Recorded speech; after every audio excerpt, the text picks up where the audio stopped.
To Nompumelelo, what came out of the speech and what reaction are you getting? Thanks very much, Nzinga. Well, people are only just coming out now. Oops, pardon me. People are only just coming out now of the Parliament, where they'll obviously be giving us their feedback shortly. But basically the main issues that came out of it is that the Finance Minister has tried to be accommodative of South Africans. He's raised the tax bracket by 5%, giving South Africans a bit of money back in their pocket. That equates to about 2.2 billion rand. That's higher than the current inflation rate. So South Africans will have a bit more money in their pocket as a result of the adjustment of the tax bracket. Also, the social grants, the regular social grants that we're used to, the old age pension, that's up 30 rand. The child support pension, the child support grant is up 10 rand. Other grants up also marginally, just to support those most in need in terms of a little bit of assistance, a little bit of a perk me up. The likes of the Land Bank, which of course deals with land issues, is up by about, they're going to get 7 billion rand worth of funding over the medium term to support them in their work, and of course they help a lot in the area of land restitution. The budget also talks about some 1,400 claims, restitution claims being sorted out to the tune of 9.3 billion rand. So a lot of support being given to the agricultural sector, to households, and also the small medium enterprises, the small business department is also going to be putting aside some 4 billion rand towards helping small businesses. We're going to cross now to my colleague Mbalenhle Mtetwa. She has a guest with her to give some reaction. Yes, indeed, Nompu, I do have a guest with me. We are starting with those reactions following the Minister's budget speech. And joining me right now, I'm joined by Peter Groenewald, who is the president of the FF Plus. Thank you so much for joining us. We've just heard a surprise, really, and something that the industry has called for some time. We've seen that corporate income tax going down from 28% to 27%. Your thoughts on that? Well, firstly, it's not final. They first have to investigate it, depending on next year's figures. So it's not already, as you said. But the Freedom Front Plus, firstly, we welcome the fact that there is no personal or there's an increase in personal tax, although there is a 27 fuel levy that will have a negative effect on the cost of living. But what is really disturbing is the fact of the government debt in South Africa. At this moment, we have about 395 trillion debt, which the service cost alone is 270 billion annually. And over the medium term, it will increase to about 340 billion annually. So the government debt is out of control. If the government was a company, then they would have been liquidated long ago. Okay, thank you so much there.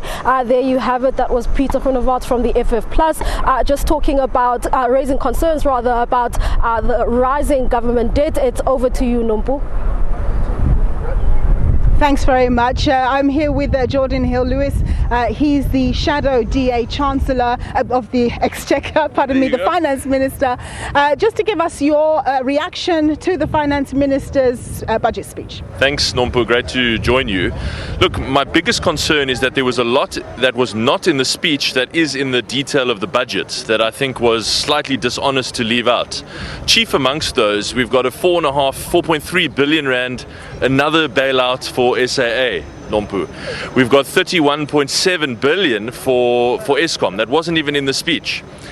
And while he speaks about a 10 rand increase for social grants, actually, if you look at the budget, the social grant budget is being cut for the first time ever. I've never seen that in Parliament in 10 years. So it's an extraordinary budget that I think actually kicks poor South Africans when they are down. What we really needed was to see prioritization of social spending, like we discussed this morning, and make sure the cuts are focused elsewhere. What we're seeing is more bailouts, cuts to social grants, cuts to basic services, and I just don't think that is morally defensible. Thank you very much for your time, sir, and your quick insights there. That was Jordan Hill-Lewis. He's the DA Chancellor of the Exchequer, Finance Minister, Shadow Finance Minister. We're going to hand over now to Mbalenhle Mthethwa.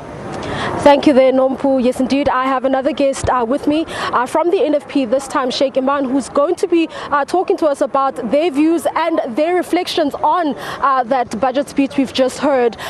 We've seen basically no new tax proposals, and this is obviously a welcomed move by some other political parties. What are your thoughts on that? And can you also share your thoughts on plans to support businesses in rural areas as well as in townships? Actually, the National Freedom Party, first of all, welcomed the presentation by the Minister this afternoon, a very balanced budget. In fact, we are quite happy that he has also made provision for the vaccine rollout from the contingency fund. Talking about rural development, it's a matter that the National Freedom Party has highlighted on many occasions, and we are glad that funds are now being set aside for rural development for small businesses. Indeed, I think it is a budget that was presented today. The only challenge I think we do face, and I think the concerns are being raised by the Minister time and time again, is the high cost of debt in South Africa and the increasing debt, which will go up to about 5.2 billion in 25-26. But I think what he's pleading with, that with little we need to do more, we need to be more efficient, and if we can do that, I think we can overcome the challenge. What is very encouraging is that we are in a better position that we anticipated since COVID-19 had started. Okay, thank you so much for that. There you have it, the NFP also just raising their comments and concerns about the debt, the rising debt and the ballooning government debt. It's back to you, Nompu. I'm joined by Nyomzi Gwangwa. He's from the United Democratic Movement. Thank you very much, sir. Your quick comment and reaction. Well, for us, the budget was uninspiring in the sense that it seeks to maintain the status quo rather than to get the South African economy out of the quagmire in which it finds itself. But we must compliment the government for maintaining expenditure on the social wage. That's number one. But where we are not happy is insofar as they decide to reduce the corporate income tax rate at a time when they should be focusing on reducing the value-added tax rate from 15% to 14%. Because you'll recall that even when it was brought down to 28%, the intention was to try and incentivize the private sector to invest in the economy, but the outcome was that the private sector then embarked on an investment strike. But you have a government that continues to dole out budgets which benefit big business and the private sector at the expense of the poor once more. We must compliment them, for instance, for being able not to introduce any tax increases this year. That is commendable. But the fact that there's nothing to celebrate about the fact that they were able to forecast a certain revenue, but they were actually managed to see that what happened is that their forecasts were out by almost 100 billion rands. It speaks to the poor level of government to focus even on issues that have to do with growth. It speaks to their poor ability to focus even on issues that have to do with the debt to GDP ratio. We know that come 2023-2024, the debt to GDP ratio will be worse than the 5.2 trillion rands that they've focused.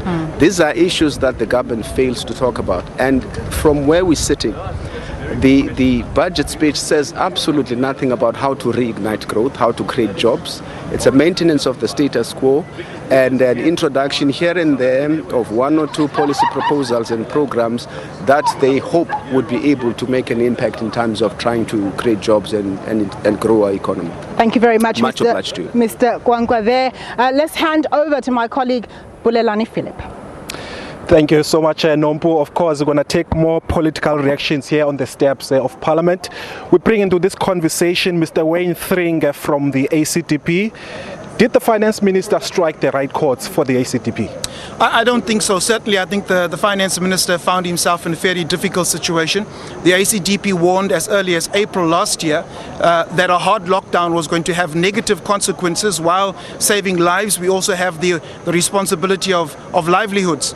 And so we warned as early as April last year, and we feel vindicated that when one looks at the economy, we see a debt to GDP growth growing up to 81.8%. Unemployment has increased to 32%, 42% on the expanded definition. We have a budget deficit, which was somewhere in the region of about, the GDP declined by some 7% or so, and we have a budget deficit as well, and climbing. When one looks at the medium-term framework, it doesn't seem as if we are going to be arresting our debt. Debt to GDP is expected to grow to 88.9% or so in the next few years, and this hurts the poor. What we need to be doing is, in the Sona speech, the president spoke about structural reforms, and besides Operation Vulindlela, we need to actually see boots on the ground. That has not translated to growth in terms of economic growth. It has not translated to increase employment. Rather, we've seen increase in unemployment, and so ACDP is not impressed at all by the budget speech. Thank you so much. Wayne Thring is a ACDP MP, of course not impressed about what the finance minister has said. For more reaction, Nompu is standing by. Well, let's see how impressed or otherwise Brett Heron is. He's the General Secretary at the Good Party. Your thoughts on the budget, sir? Well, I think it was a budget of hope and despair. There was some hope. I mean, the funding for the rollout of the COVID-19 vaccine is in there quite firmly at 10 billion rand. We hope that is sufficient to vaccinate 67% of the adult population this year. There's also some provision for reserves, so hopefully there's enough funding for the vaccine, but that was a bit of hope. I think the other hopeful part of the budget was there was no tax increases, personal tax increases, and in fact the personal tax brackets were revised to bring some tax relief. The despair was that the minister didn't meet his commitments from 2020. We will not achieve the debt stabilization in 2023-2024 as he had promised in 2020, nor will we achieve the surplus which he said we would achieve in 2023-2024. That's been pushed out to 2025-2026. And of course my big disappointment is that the temporary social relief grant is only being extended until the end of April 2021. That is completely insufficient. We cannot relegate poor people to a future with absolutely no income. I wanted to hear that grant was extended until such time as a basic income grant was in place. Thank you very much. Brett Heron there. He's from the Good Party. Over to Bulelani. Thank you so much, Nompu. Of course, a lot of eyes that are watching over this budget speech by the finance minister. I'm going to bring into the conversation now Mr. Paul Mashatile, the ANC's Treasurer General. Of course, one of the key issues coming out of here is the rollout of the vaccine plan. Of course, still a lot of concern around corruption in terms of the rollout. As the ANC, I mean, how are you going to ensure that there's sufficient oversight in the rollout? Well, firstly, let me say, as the ANC, we welcome the budget. I think under the circumstances, it's a good budget. And the fact that 10 billion rand has been made available for the rollout of the vaccine, it's a good step ahead, and particularly because these resources will go to provinces and the provincial health departments to be able to do that. We are, of course, going to ensure that we continue to be vigilant against any corrupt activities so that these resources can benefit the people that they are intended to. Now, your own health minister, Dr. Zweli Mkhize, also implicated in these kind of serious allegations of corruption. Your view on that? Well, I saw the story about Dr. Mkhize only this morning in the newspapers. I haven't really heard the side of his story, so I'll give him the benefit of the doubt that there shouldn't be anything we should worry about on the matter. He should explain given the to us what was seriousness as the happening. top six, would you not be interested in calling him to give his side of the story? Most definitely, I'm sure he will come to Luthuli House and explain to us what was happening there.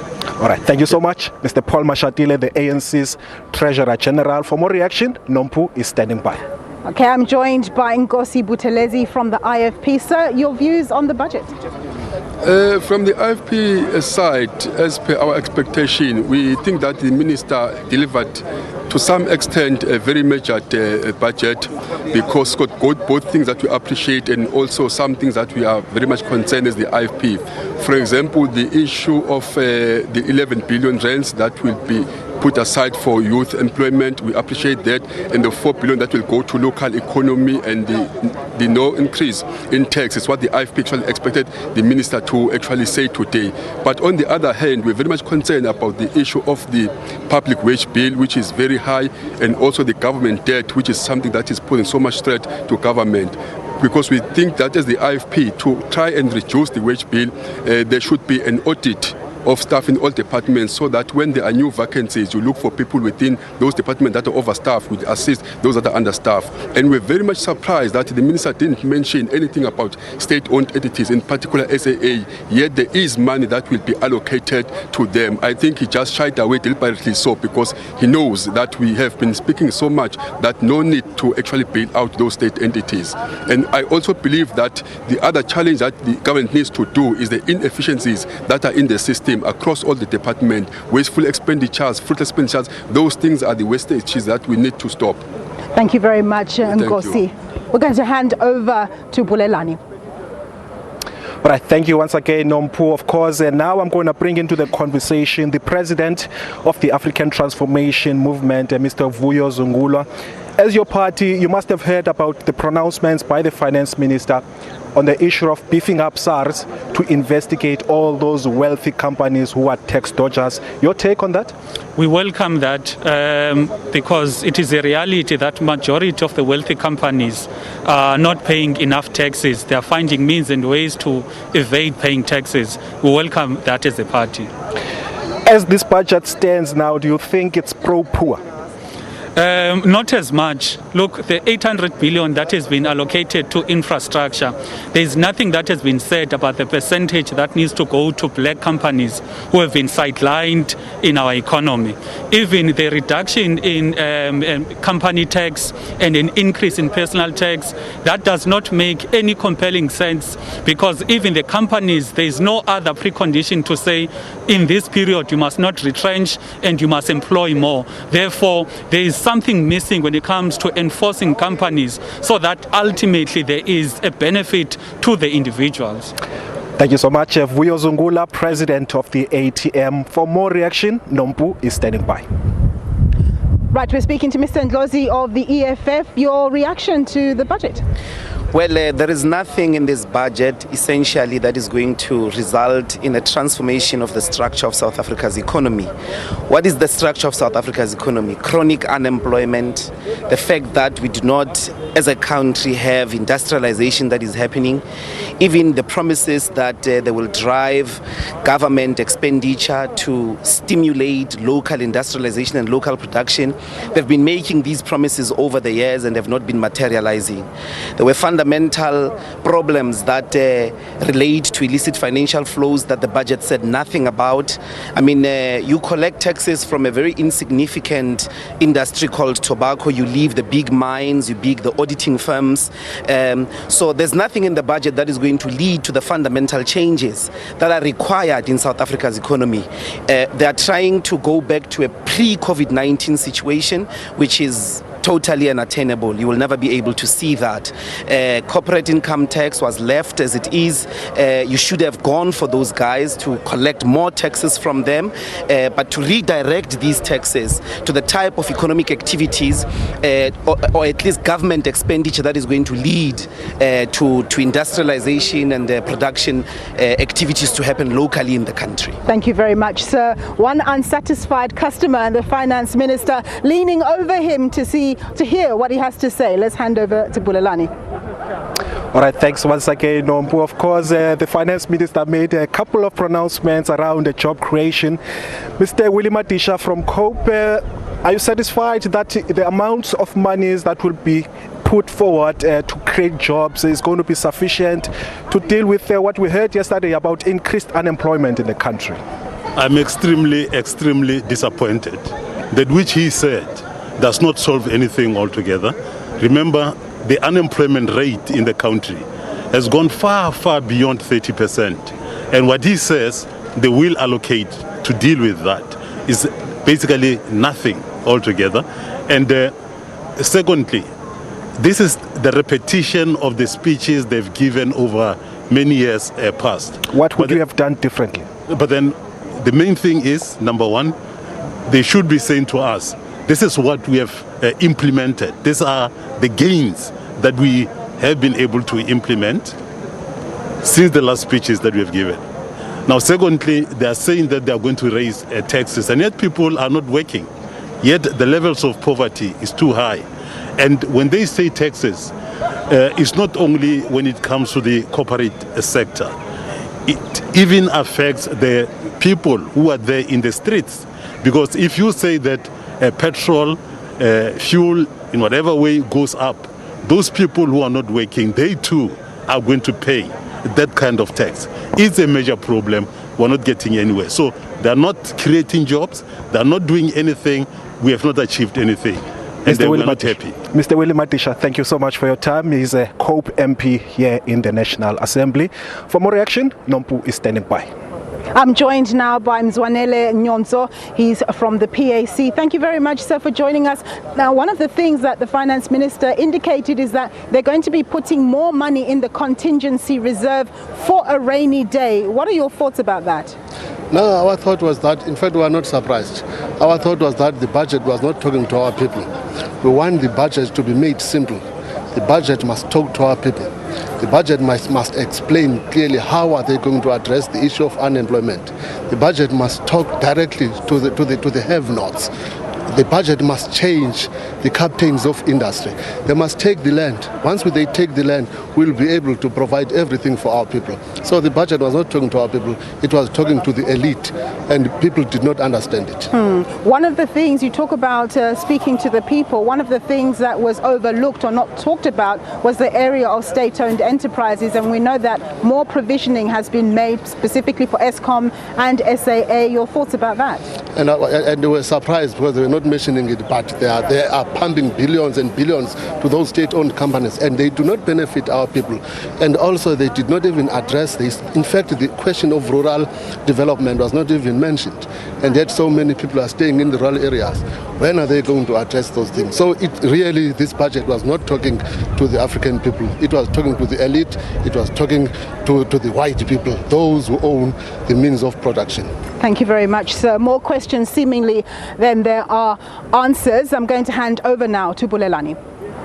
Thank you, Nompu. Of course, a lot of stakeholders are watching on the sidelines as to the pronouncements of the Finance Minister.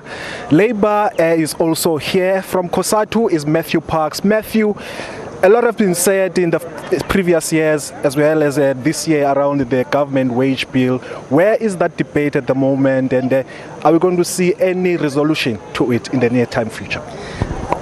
Look, we hope government will come to the Public Service Bargaining Council to engage with workers on the wage agreement.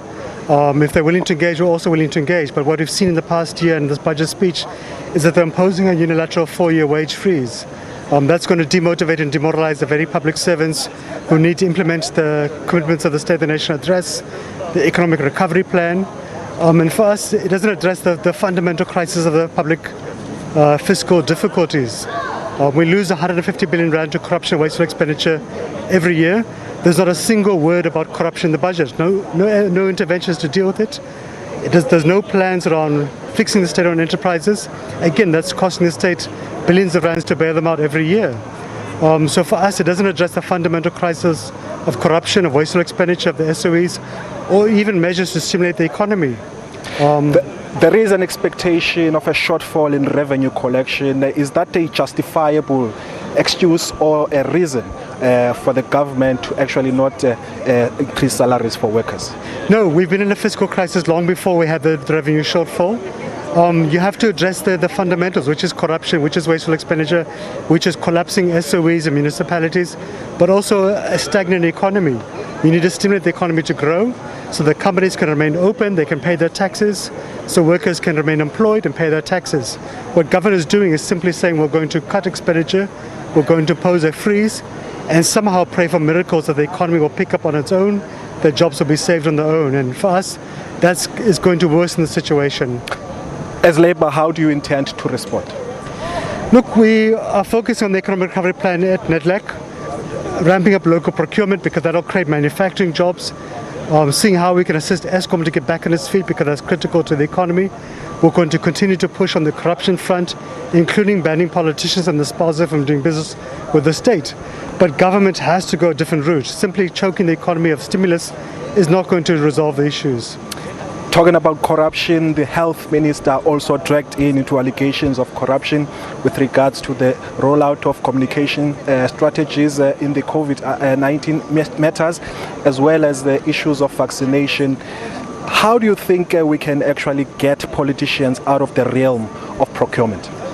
Look, it's a cancer at the heart of government and the heart of the ANC, to be honest. Government has shown very little will to tackle corruption and is destroying the capacity of the state. The reason why you have a wage freeze, why you have SOEs collapsing is because of corruption. We think several things need to happen. One is you need to have an overhaul of the public procurement system. It needs to be transparent, it needs to be online and cover the entire state. We need to ban politicians and their spouses and their children and managers from doing business with the state. And this is something, unfortunately, our colleagues in government have refused to do. As COSATU, the ANC is having its own debate around people who face serious allegations of corruption should step aside. Have you been able to make input into those debates? Look, for us, the law is very clear. If you're facing charges, it must be brought to court. Unfortunately, the NPA, the police, the courts have delayed this thing for too long. And this is what gives an escape route for those who are facing charges. But also the ANC must show a moral leadership. You cannot have the most senior leadership of the country continuously facing serious allegations of corruption left, right and centre. And it's quite shocking over the weekend, the former minister of the ANC said, no, I don't have money to pay the court fees. So if the ANC wants to be taken seriously, it must be shown to be respecting the rule of law, to dealing with corruption. Right now, to be honest, it's failing in that regard. So would you support that leaders who are holding public office should be stepping aside while their matters are being finalized in court? The ANC resolution on that is clear. Those who are facing serious charges must step aside. But they're dilly-dallying. They're dilly-dallying, they're running away because the clouds hanging above them. But equally, government must also help. You know, you can't have court delays for years and years and years. And no consequences. We have seen only one politician going to prison in the Northern Cape. Yet we've had dozens and dozens of politicians being shown at the 4 commissions of inquiry into corruption and state capture. No consequences. So the NPA leadership must be held to account. Why are they not prosecuting these people? You can't just charge someone and then not take them to court. Let's talk about matters affecting SARS. The finance minister talking about a campaign to beef up the taxman in order to be able to collect revenue, I think, to the tune of 3 billion from those wealthy and complex businesses, particularly, I think, it would be those multinationals. Do you think this is going to go anywhere, or is it just one of those promises, but yet there's going to be very poor results on the ground? Look, we think the new commissioner of SARS is trying his level best to deal with the legacy of state capture at SARS. He inherited a mess. But it's a bit disappointing that government's not investing more into SARS in terms of additional appropriations. They've got about 800 staff vacancies. Their IT systems need serious overhauling. And as a consequence, we're seeing billions of rands being lost in tax evasion, in customs evasion, and illicit outflows. So for us, SARS should have been a priority. We should have injected massive amounts into it because it's going to return a huge investment equally. The commitment to do lifestyle audits of politicians is welcome. But we've seen very, very little being done. And you see constantly senior leaders of the ANC, senior business people, the families, enjoying a very lavish lifestyle. And not just in the ANC, even opposition parties, which doesn't account to the salaries they receive. The government should be making an example of such persons if they want to rebuild public confidence in the state. Now, the other issue, yesterday we heard about the new unemployment figures. Of course, today the finance minister making pronouncements around creating jobs that will be able to give people at least some sense of livelihood. Is that enough measure to actually curb this unemployment crisis that we face? Look, we have an economic recovery plan with very clear commitments. Those commitments are honoured by government and business. They can make a difference, such as ramping up local procurement. There's many targets set across different sectors of the economy, from fast food to construction, etc., to clothing and so on. But we saw little mention of it in the budget speech today. In the past, we've seen business running away from those commitments. There is a positive commitment around infrastructure rolling out, but again, that needs to be fast-tracked. Matthew Parks, it's always a great pleasure talking to you. Matthew Parks, he is, of course, the Parliamentary Liaison Officer for the Labour Federation, COSATU. For more reaction, Nompu, I believe you've got a guest standing by. Thanks very much, Bulelani. We're now speaking to Mr. Bernard Sachs of Mazars, and his focus is on the tax area. The government decided not to raise taxes on this occasion, saying that, of course, we're still in the pandemic and things haven't normalized in the economy. Do you think it was a good call and it was the only sensible one? Thank you, Nompa. I think it was a very welcome call to not increase tax rates, and in fact to give some welcome relief to individual taxpayers. What they've done is they've broadened the tax tables. They've broadened the brackets. They've increased the rebates, and the net effect of that is that there's more money in taxpayers' pockets. And by doing that, they're allowing people to have a little bit of money in their pockets to go and spend and help keep the wheels of the economy turning. There is that worry, that it's business and ordinary people. There isn't an understanding as to why you would reduce company income tax. Do you understand the rationale behind them doing that? Yes. So the reason that they've also proposed a reduction in the corporate tax rate from 28% to 27% in the next several months is in order to, one of the reasons is in order to stimulate foreign direct investment. What we want to do is we want to get foreign businesses to come and set up shop in South Africa, and by doing that we would have increased investment in South Africa, which would lead to a reduction in the unemployment, because we've just heard this week that 1 in 3 South Africans is presently out of work, and that is a real pitiful situation that we're in. Thank you very much, Mr. Sachs, for your insights there. A real pity it is indeed. Bulelani, let's hand over to you. Thank you once again, Nompu. Of course, I'm speaking to now the man that is in charge of making sure that the finance minister has money to disperse to ordinary citizens as well as those beneficiaries. Mr. Edward Quiswita, thank you so much for joining us. Firstly, the revenue collections, of course, the minister is making that there will be a shortfall of about 213 billion. What does that mean to a person on the street? Well, I think first of all, we are encouraged by the fact that since the October announcement and today's announcement, there is an improvement of almost 100 billion. And that improvement comes from, firstly, a more encouraging recovery of the economy. And we see that in a number of areas. While there still are lags and loss of economic capacity, we see a slight uptick. And secondly, the compliance effort to raise the focus, increase the focus to collect debt that's outstanding and to enforce the tax laws effectively. And so we are pleased with the rebuilding of SARS that has begun, and we're beginning to see encouraging signs of how that can positively impact on revenue, which is why the minister's announcement today that SARS will receive an additional 3 billion over the MTF period is welcomed, because that will help us to deepen our investment in firstly building the appropriate technical skills, investigative auditing skills in areas such as transfer pricing and base erosion practices by many corporates. The arrangements of wealthy individuals is often not fully disclosed. And then in the area of imports, huge trade mispricing and underdeclaration. And then there are the criminals who are hard at work, and unfortunately, during a crisis, they also make hay while the rest of us are fighting the crisis. And so we've also seen a deepening of criminal activities, illicit trade in areas such as tobacco and alcohol, and it'll take us years to deal with that.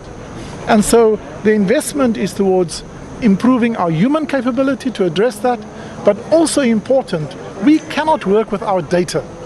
And so we're expanding and increasing our data set, and also therefore we need to build data science as a formal discipline within SARS and use machine learning algorithms and artificial intelligence to work through those data, to find and connect the dots, to highlight for us trends and opportunities, and then to build a technology platform that is concurrent with what technology offers today.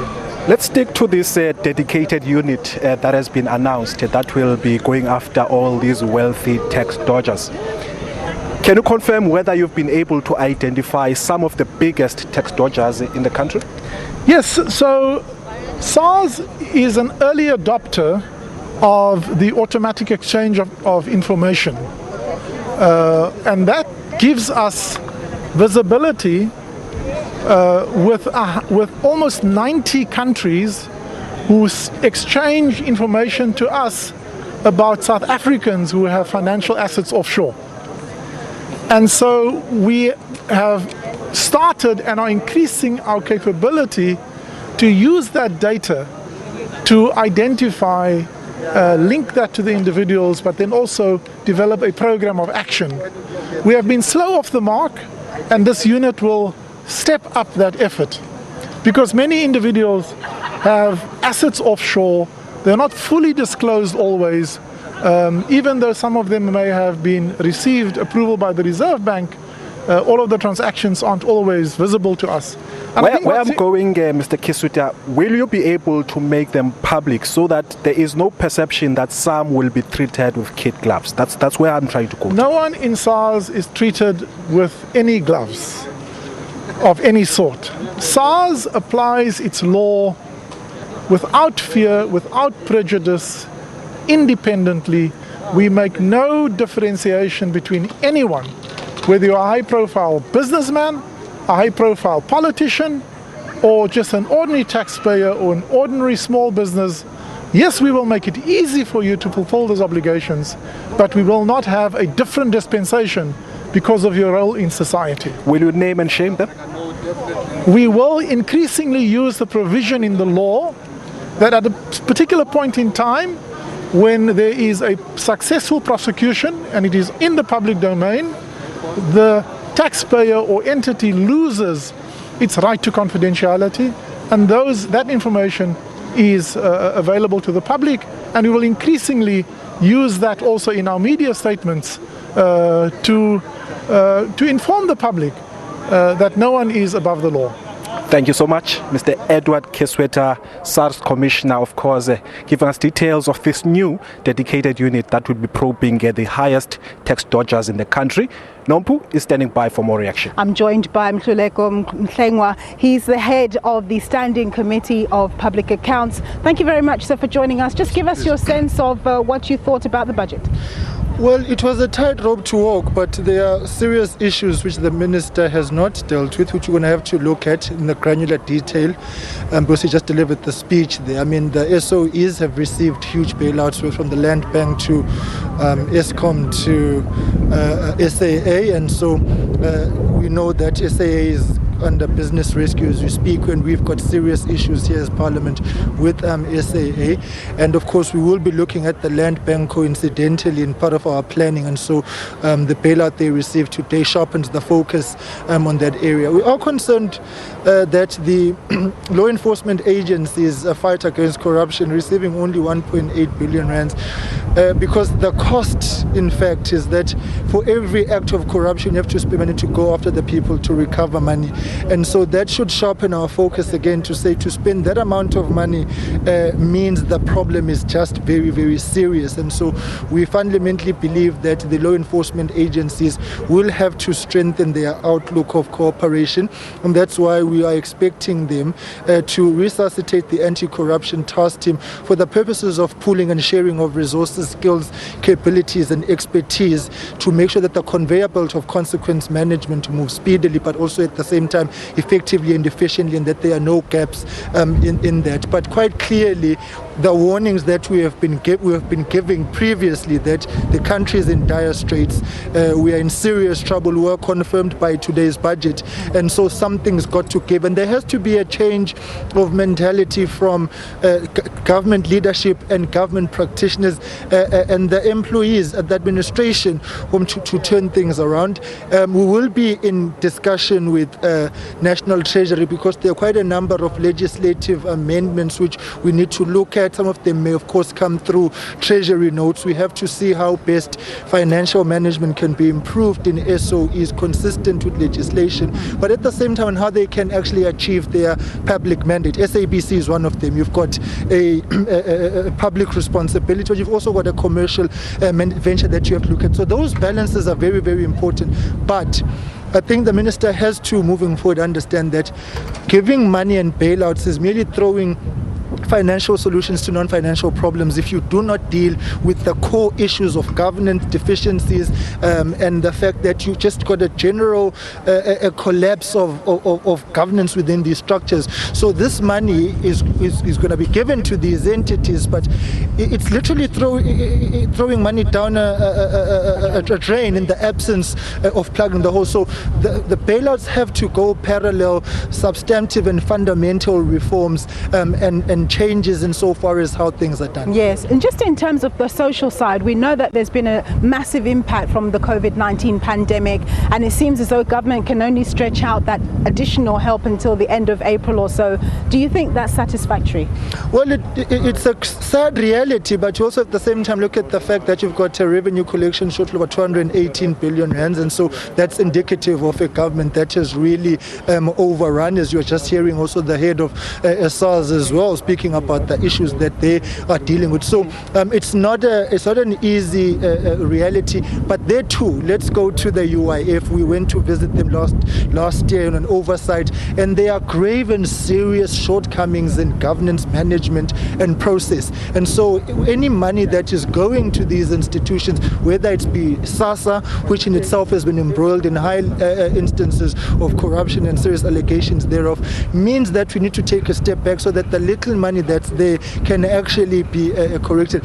So that I just think also from a young person's point of view, in solidarity and sympathy with other young people, the fact that NSFAS as things stand now will only be able to get details about student funding 7 months time when the MTBBS is actually delivered is indicative of just how difficult the situation is and how hard of a year young people are going to be faced with in 2021 and moving forward. Yeah, Mr. Tlengwa, thank you very much for your time, sir. Thank you so much. Super.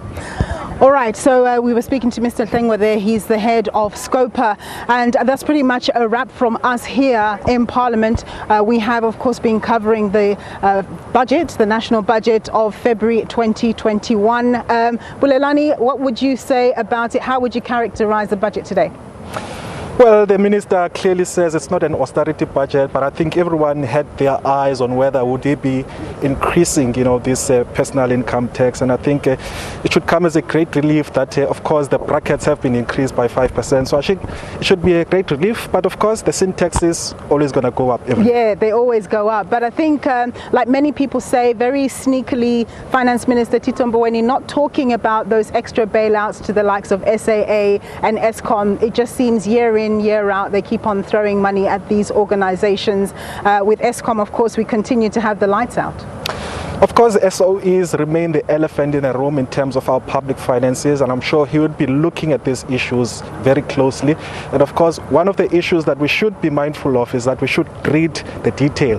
He might have not mentioned it inside the House, but of course, when you go into the books, maybe some of the issues will be covered there. So one of the things we must be looking at is, let's go to the text. Absolutely. It's just a 45-minute speech, and there are thousands of pages that tell us what's really going on in the economy and what the National Treasury is planning on doing to take South Africa to the next level. Well, that's pretty much all from me. Nompumelelo Siziba. I'm Bulelani Philip. That's all that we're going to hand over.